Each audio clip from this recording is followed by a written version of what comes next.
सगळ्यांनी दोन्ही हात वरती करून घोषणा देऊया. जरा मोठ्याने घोषणा करा.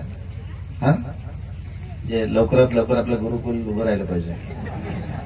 बोला भारत माता की, भारत माता की, वंदे वंदे, जय श्रीराम, जय जय श्रीराम.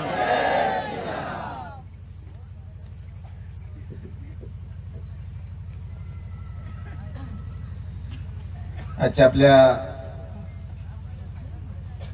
संस्कारातून समृद्धीकडे अर्थात आनंदाश्रमाचा जो भूमिपूजन सोहळा आहे, या सोहळ्यासाठी उपस्थित असलेले व्यासपीठावरील सर्व संत मंडळी यांना सर्वप्रथम मी साष्टांग नमस्कार करतो. या विक्रमगड विधानसभेचे कार्यतत्पर असे आमदार मान्य हरिश्चंद्र भोये सर, व्यासपीठावर असलेले माननीय मधुकरजी खुताडे साहेब, उपस्थित पुण्यदादा भानुशाली व सेवेराचे आमचे सहकारी सुरेशजी आणि महाराज, खाली उपस्थित असलेले सर्व वारकरी मंडळी, माता भगिनी बंधू आणि ज्यांच्या पुढाकारातून हा पूर्ण कार्यक्रम होतोय असे आमचे श्रद्धेय वंदनीय असे दादा महाराज कुरा, माता भगिनी बंधू आणि पत्रकार बंधू, एक चांगल्या अर्थाने परत एकदा गुरुकुलाच्या परंपरेत आपण चाललेलो आहोत आणि ही खूप समाधानाची गोष्ट आहे. आजच्या काळामध्ये आपण शिक्षण पद्धती विकसित करतोय, परंतु शिक्षणासोबतच आचरणाचे धडे दिले पाहिजेत, संस्कृतीचे धडे दिले पाहिजेत, नैतिकतेचे धडे केले पाहिजेत, कौशल्याचे धडे दिले गेले पाहिजेत. आणि त्यामुळे जसे आपल्या अखंड हिंदुस्थानाला गुरुकुलची इसवी सनापूर्वीची अशी परंपरा आहे, साक्षात राम लक्ष्मणापासूनची सुरू झालेली अशी परंपरा, कृष्ण बलरामची परंपरा असेल, आताच उल्लेख सुद्धा केला चांदपणी जसा आश्रम होता त्या पद्धतीचं वातावरण, त्या पद्धतीचा आनंदाश्रम हा निर्माण झाला पाहिजे, ह्या दृष्टिकोनातून दादा महाराजांचे पाऊल उचललेलं आहे. आणि त्याच्यामुळे मला वाटतं ते खूप कौतुकास्पद आहे. परंतु निश्चितच हे आश्रम हा लवकरात लवकर निर्माण झाला पाहिजे आणि आपल्या येणाऱ्या नवीन पिढीला, जी पिढी आता केवळ शिक्षित नसली पाहिजे तर ती सुशिक्षित झाली पाहिजे. आणि सुशिक्षितपणामध्ये या सगळ्या प्रकारचे धडे हे दिले गेले पाहिजेत. आणि हे कोण देऊ शकतं? हे गुरु देऊ शकतो.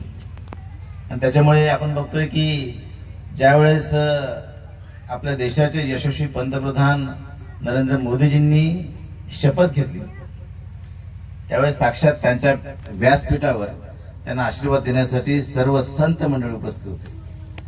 त्यांच्या सगळ्यांच्या आशीर्वादाने हे राज्य चाललेलं आहे.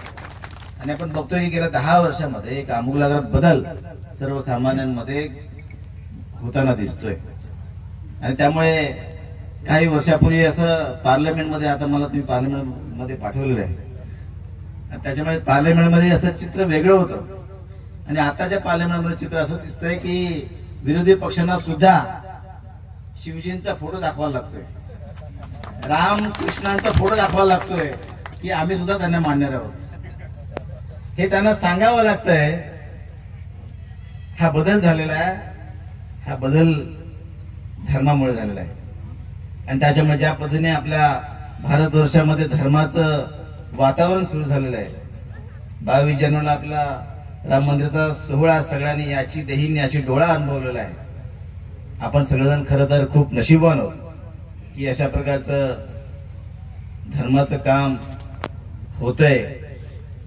काशी मथुराचं पण होणार आहे. त्याच्यामुळे सर्व संत मंडळींचा जो काय आशीर्वाद आहे तो आशीर्वाद आमच्यासोबत राहावा. आम्ही नवनिर्वाचित आमदार खासदार आहोत. त्याच्यामुळे येणाऱ्या कार्यामध्ये, लोकसेवेमध्ये आपल्या सर्वांचं आशीर्वाद असलं तरच आम्ही पुढे जाऊ शकतो. आणि आपल्या समाजसेवेचं जे काय व्रत आम्ही घेतलेले त्याला पूर्णपणे न्याय देण्याचा आम्ही प्रयत्न करू शकतो.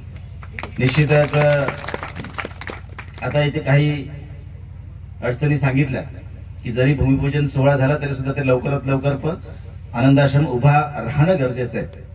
आणि म्हणून त्याला ज्या त्या प्रशासकीय अडचणी असतील, आता आमदार साहेब भोये साहेब आहेतच, आणि मी सुद्धा सर्व अर्थाने ज्या ज्या काय प्रशासकीय अडचणी असतील त्या निश्चितच दूर करण्याचा प्रयत्न करू, हा मी तुम्हाला शब्द देतो. अर्थात आनंदाश्रम म्हटलं की निधी सुद्धा जास्त लागणार आहे, आणि त्याच्यामुळे हे हजारोंचं लाखोंचं काम नाही तर ते करोडोंचं काम असणार आहे. आणि त्यामुळे बऱ्याच दानशूर व्यक्ती, दानशूर संस्था हे आपल्याला जवळ घ्यावं लागणार आहेत, आणि CSR फंड जो काय असेल तो सुद्धा आपल्याला घ्यावा लागतील.